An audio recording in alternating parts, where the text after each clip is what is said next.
video, we'll go over our test 3 advanced accounting problems. So don't forget, you got to look at the review sheet for your multiple choice. So going back to chapter 7, we have our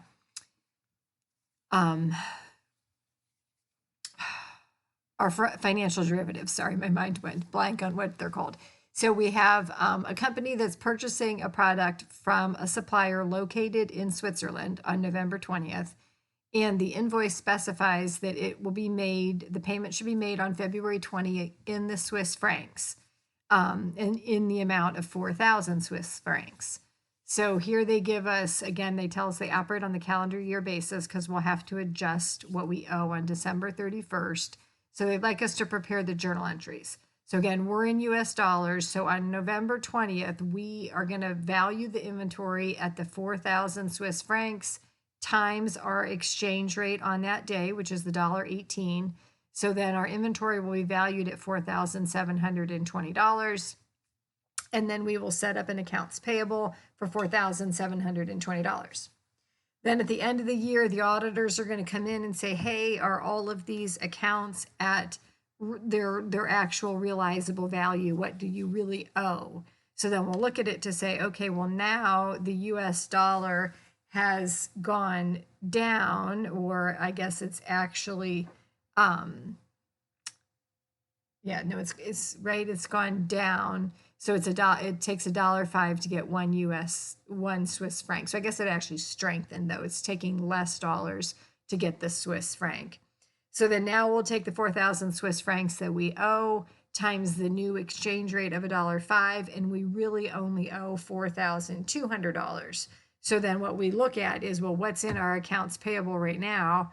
It's 4,720. We want it to be 4,200. So we're going to reduce our accounts payable by the difference, the $520, and we're going to have a foreign currency transaction gain of $520. Then at the due date on February 20th, then the US dollar has lost a little bit of its power. So now it's $1.12. So it's gone the other direction. So then we're going to pay it off at that exchange rate. So then the $4,000 times the $1.12 is the cash.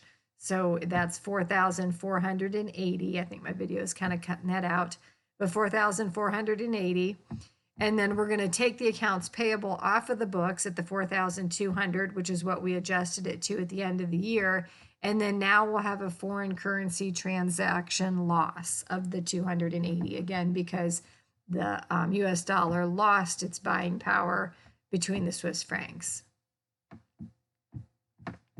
Okay, then our next one is the same basic thing, but now we're on the other end. So now we are selling our products to a person at December, and they owe us at March 15th.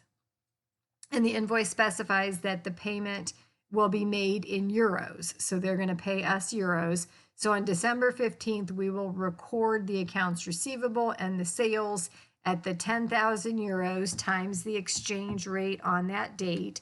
So $1.58.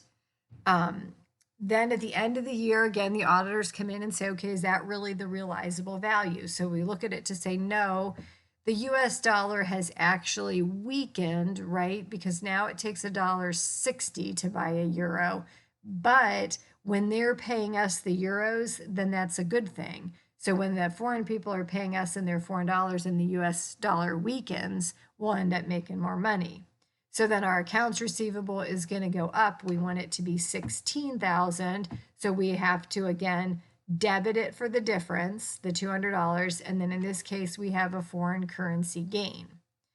Then it comes March and they actually pay us. And again, the US dollar weakens even more. So now it's $1.63 to get a euro. So then when they pay us in euros, we will actually receive 16,300 US dollars.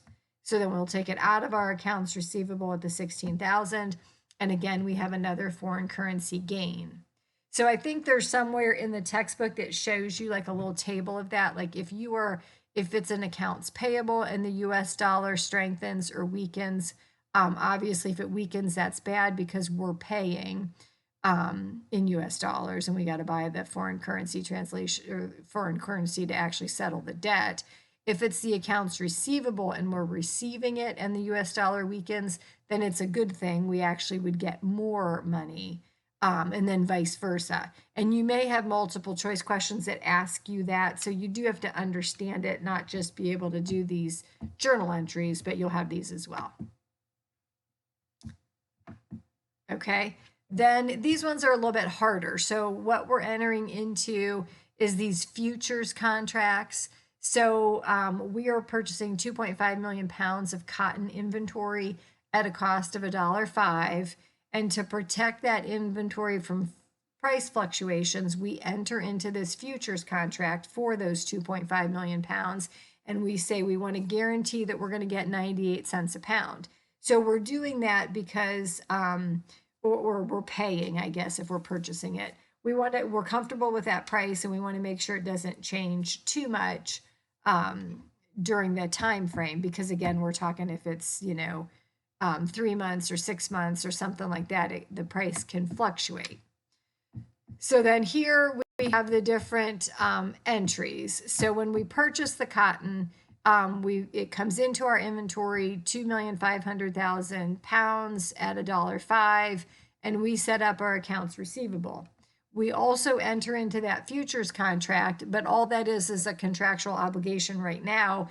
It is at that futures rate, so there's nothing to book on our ledger other than, okay, we know we entered it and we know we're gonna owe. Then we get to the end of the quarter, June 30th, and we, again, the auditors say, hey, let's look at those and see where those future contracts are standing right now. So if we go back, let me go back real quick to the slide here before. So the spot rate goes down from $1.04 to $1, so it reduces 4 cents. Our futures rate changes 6 cents. So if we come back over here, our spot rate is what we're going to adjust our inventory value at. So it goes from $1.04 down to $1 times our 2,500 pounds. So that's going to be $100,000 difference that we charge out to cost of goods sold, and then reduce the value of our inventory. Then we're going to, now that future contracts actually has a value because we contracted at 98 cents. Now it's down to 92 cents. So that times our 2,500, we have $150,000 that will get paid on that futures contract. And then that reduces our cost of goods sold, because our cost of goods sold is like the plug number in these entries. So then when we record the sale and the closing of the future contract, so again, let me flip back to the, whoops, wrong way. Not too far. So now we go, our spot rate goes down 5 cents and our futures contract goes down 4 cents. So we adjust our inventory value here. This is the 5 cents adjustment. So the 5 cents times the 2,500, we charge out our cost of goods sold, 105,000, and we reduce the value of that inventory. We will collect on the futures contract. So we contracted at the 98 cents. It's now down to 88 cents times the 2,500 pounds that we contracted on. So we'll get the cash from the people we entered the futures contract with. Again, it's normally like an investment company or something along those lines. And then we're going to take it out of our futures contract, again, that we put it in here at June 30th. So that's all zeroed out. And then the difference, again, which is kind of like a gain, we did better, is a credit to our cost of goods sold, because that's where everything is funneling into. Then we're going to actually sell our cotton, and it's going to be at 95 cents, which is the current rate, times our 2.5 million pounds. So that'll go into our accounts receivable, and that's what our customer is going to owe us. And then we credit the sales at that price. Then our cost of goods sold, we see though, is at the 2,400, or sorry, the 2,400,000 that's in our ending inventory. So we didn't do well on the sale. So again, that's just kind of how the numbers work out. But you just want to understand kind of how to do those journal entries. Okay, then chapter 8 will just be translating the financial statements. So I don't have a problem that goes all the way through the consolidations just for the sake of time, because these translations already are going to take long enough to do. But you could have multiple choice questions that cover some of those concepts. So make sure you understand the consolidation piece of it, and check your review sheet. But so here they give us, I didn't put a copy in here. This is the rates that they gave us. And then what they gave us was the subsidiary company's financial statements in the British pound. So that's what we have in this first column. So then we've added our exchange rates. So for our income statement, we always translate it at the average rate. So we see that's $1.60. So that calculates our net income. Then we come down to our statement of retained earnings. The problem gave us the beginning of the year retained earnings. So sorry, I didn't copy that part in, but that was provided to us. And then the net income is rolled down from above.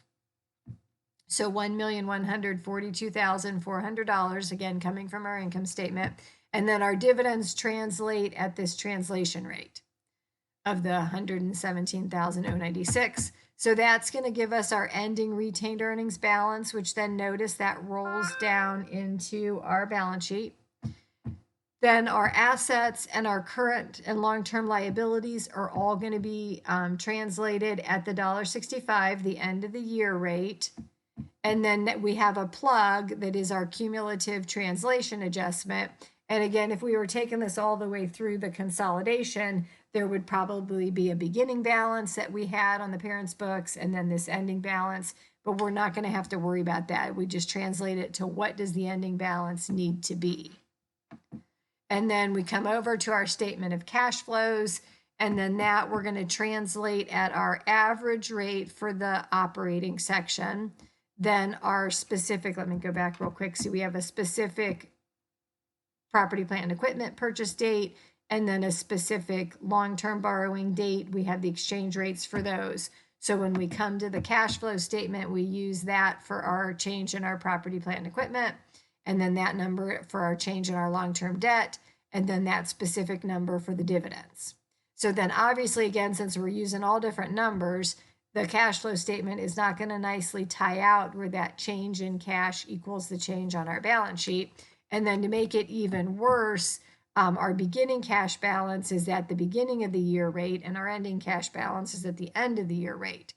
So again, we plug it over here to say, well, this is our change in cash, and then we calculate out what it needs to be to bring it up to the ending cash. So we would need our plug number to be 161,467.80. And that is the effect of that exchange rate on our cash flows. Okay, then we get into our Chapter 13 partnership. So we have two individuals who are forming a partnership. Partner A contributes this operating business that has net assets of $100,000, and then partner B is contributing $150,000 in cash, but they believe that everything should be shared equally. So as you read that, you think, well, then it's not really fair to partner B, who's given up $150,000, and partner A is only given up $100,000. So what that insinuates is that partner A and or his business has some sort of an intangible benefit that partner B is willing to pay for. So if that's the case, then they have to look at it to say, okay, we recognize that there's some sort of intangible benefit. Do we want to record it on our books or do we not? So the one that's in handwriting is our bonus method, which means we do not want to record the intangible asset. The one that's down below in the spreadsheet is the goodwill method, and that we do want to record that intangible. So then we go through and we take on the cash that's given to us from partner B plus the cash that's in partner A's business. We debit cash, set up the receivables, the inventory, the accounts payable, and the accrued liabilities right off of partner A's balance sheet. And then what we do is we have $100,000 plus $50,000 of equity. So we have $250,000 of equity. We're going to split it. So each partner gets $125,000. So again, big picture, partner B is basically giving a bonus of $25,000 to partner A to make them equal. And then now the goodwill method, if you look at the accounts, it's all basically the same, but now we have slid in this intangible asset as a debit for goodwill of 50,000. So again, the 50,000 is the difference between what the two partners contributed. And then, so we're going to recognize that 50,000. And then basically we bump up partner A's capital to equal what partner B contributed. Because again, assuming partner B knows what he's doing, the partnership and partner A is really worth that much if he's willing to give him half of the business interests for the 150,000. Okay, then our last one is preparing like the partnership capital account, like that equity section of a partnership, and kind of all of those changes. So we have 3 partners. So we have A, B, and C. A and B began the year with a capital balance of 500,000. Partner C was admitted midway through after 5 months, June 1st, with a capital contribution of 300,000. The partnership agreement provides that partner C gets a salary of 80,000, and then each partner gets interest on their respective capital balances, then at 5%. During the year, each partner withdrew money. So A and B, 25,000, C, 12,500. The partnership had $1,250,000 of revenue, $550,000 of operating expenses that does not include partner C's salary. And then the partnership agreement is set up to split the remaining profits at 35, 35, and 30. So the first thing we have to do is come over here to the right. What actual income does the partnership have? So the $1,250,000 of revenue less $550,000 of expenses gives us $720,000 that we're going to split. So that's going to factor in down here when we get to those bottom rows. So the first row comes in, what's our beginning balance and what did during the year. So partner A and B began with 500,000.